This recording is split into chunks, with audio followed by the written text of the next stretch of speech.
So there's a story of Rabbi Levi Yitzchak of Berdichev, famous Hasidic Rebbe, after Yom Kippur was over, and he was hanging out with his Hasidim, with his students, and he says, okay, I have a little trick for you.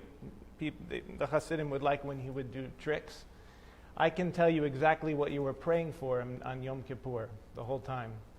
So he turned to one of his Hasidim and he said, you were praying that you want to be relieved of the burden of having to make a living so that you can devote more time to prayer and study and meditation. And so you prayed to Hashem, please Hashem, let my livelihood that I would otherwise make over the entire year, let me get it all at once in the beginning so that I know I'm set for the year, and then I'll devote myself entirely to serving you. But then, that was at the beginning, that was like during Kol Nidre. But then, a little bit into it, like the next morning, you realized that if that prayer were fulfilled and you were to receive all your livelihood at once, you probably couldn't help yourself, and you would use that money to invest in an even more time-consuming, complicated business venture. And so you would still have no time for praying and studying because you would launch a whole other venture with all that money, all that capital. So you prayed, Hashem, don't give it to me all at once. Give me half immediately and give me the other half halfway through. But then, when it was coming towards Ne'ilah, you realized, but I'd still be too tempted. I'd probably find some way to invest it and to get some other people to invest. So why don't you just give it to me in quarters, Give it to me quarterly, and then I'll know, and then I'll devote myself. But the truth is that the divine doesn't want your studies and your prayers. The divine wants you to serve through your livelihood. So this cute story kind of highlights one of the most fundamental teachings of Hasidism, which is also a universal teaching, by the way, and exists in the undercurrent of a certain flavor of esoteric teachings in many different traditions. Not all the esoteric teachings, but a certain flavor, and in Judaism we might call that the Hasidic flavor, the people's flavor, which is that anything you're doing can turn into a spiritual practice. And this is kind of in tension, meaning there's a tension between that understanding and also having very specific spiritual practices that you set aside time in your day and get rid of distractions and doing like what we're doing right now, coming together to learn and to chant, to pray, to daven, and to meditate together. There's no contradiction. Of course, they work synergistically, and they both have their pathologies. We all know the challenge that many people can face if they're very devoted to a spiritual practice, where the spiritual practice itself kind of becomes the goal and everything else has to kind of work around it. And when you experience that type of person in their conduct in their life, it doesn't seem like they're so spiritual. And yet it seems like they know a lot and their davening is really intense and so on. And that's because, very simply, our consciousness attaches itself to whatever it can. And so if we have a very expansive spiritual feeling, the sense of open-heartedness, sense of inner freedom, we can attach ourselves to that and very easily become deluded, like that can become part of the dream of the ego. And so many of these Hasidic stories are there to kind of wake us up from that and realize that there's nothing that arises in our experience that's not potentially part of the practice, meaning there's nothing that happens moment to moment, all day long. There's nothing that happens that can't be elevated. So that's the great contribution of Hasidism, really, is to say all of these neutral things that we do, like we're walking around, you're getting dressed, you're eating food, stuff that doesn't seem like to be any big deal, it's just sort of stuff to get from one place to another, all of that is potentially the deepest, most transformative spiritual practice. And here's the really radical part, even when you do things that you shouldn't be doing. ultimately those become part of your spiritual practice too.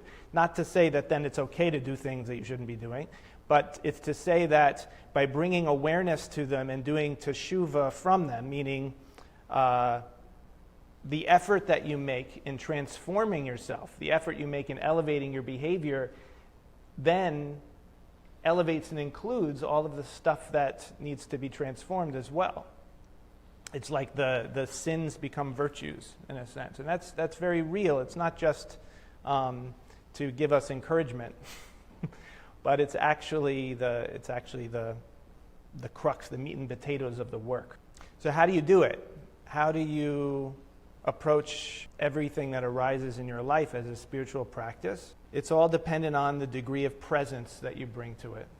So for those who are new, that's why I call this the Jewish path of presence, because presence is kind of the foundation upon which everything else is built. And presence itself, we can kind of describe in terms of two aspects. One aspect is simply connecting yourself with the moment of what's going on. Some people call that mindfulness, bringing your awareness to connect with what's happening. So right in this moment, even as we're doing the talk part and not the meditation part, you can still simply bring your awareness to what you're experiencing in this moment, especially on the level of feeling, if there's any emotions that you're feeling. Maybe what you're hearing is interesting. Maybe it's like you knew that already, it's boring. Whatever it is, whatever is arising in your experience, so you just connect your experience, connect your awareness to what is happening in your experience. And then notice when it starts to wander, and then just bring it back. Stay connected. Stay connected to this moment of what's arising. That's one aspect. And the second aspect has to do with kavanah. So what are you doing here in this moment?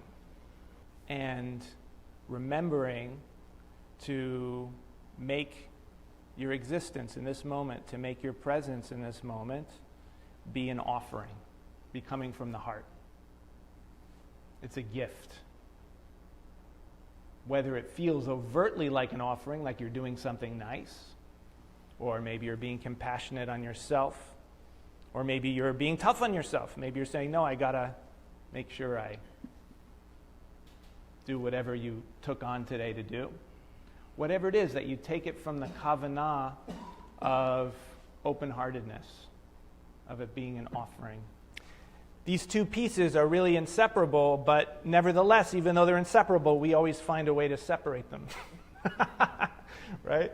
We can very easily say, okay, I'm going to be present and mindful, and still have kind of like a selfish motive behind it.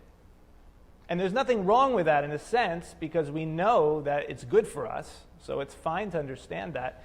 But then it's important to bring in that other piece of, I'm being present in order to be a bracha, in order that my, whatever I'm offering in this moment is allowing some kind of elevation. And it doesn't necessarily mean you have to do anything. Very often it does mean doing something, but it might not mean doing anything. It might just mean being willing to be with this moment as it is, even if it's painful or disturbing or frustrating. I'm willing to be here in it. This is my service. So there's a wonderful hint of this in the beginning of the Parsha this week, Parshat Tzav. It says, Vayedaber Hashem Moshe lemor.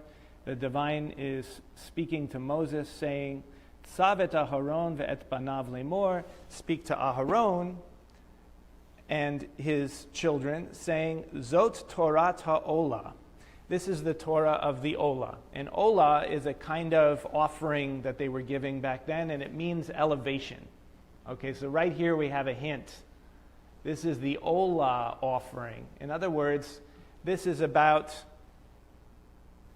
offering ourselves in such a way as to create an elevation, to elevate the moment which might ordinarily be seen as unimportant or neutral, or even, God forbid, disturbing or painful, that there's a potential for an Olah. Thank you for watching. I hope it was helpful to you. If it was, go ahead and like the video, subscribe, and click the bell to receive notifications when new content is uploaded, and leave a comment. I'd love to hear from you. Another great way to support Torah of Awakening and also gain support for your own awakening is to become a member. You can try it free for 1 month, and when you do, you'll be able to meditate along with our growing community by tuning into our weekly live streams or watching later at your convenience. You'll also access hundreds of archived videos and audio recordings, Hebrew chants, guided meditation sessions, and much more. You'll also be able to have a free intro spiritual coaching call with me, as well as an annual call included in the membership. You can join 1 month free at TorahofAwakening.com. Torah of Awakening is all about helping you to access the spacious depths of your own being beyond your mind and your feelings. This is sometimes called pure consciousness or pure awareness, also traditionally known as the soul. The more you come to know this eternal dimension of your being, which is really your own divine nature, the more freedom you'll have from stress and negativity, and the more creativity, joy, and peace you will feel. In fact, everything in your life, from work to relationships to health, will all benefit from Torah of Awakening meditations and teachings. So why put it off? It's free for a month. Just go to TorahofAwakening.com and sign up, and I'll see you there. All blessings.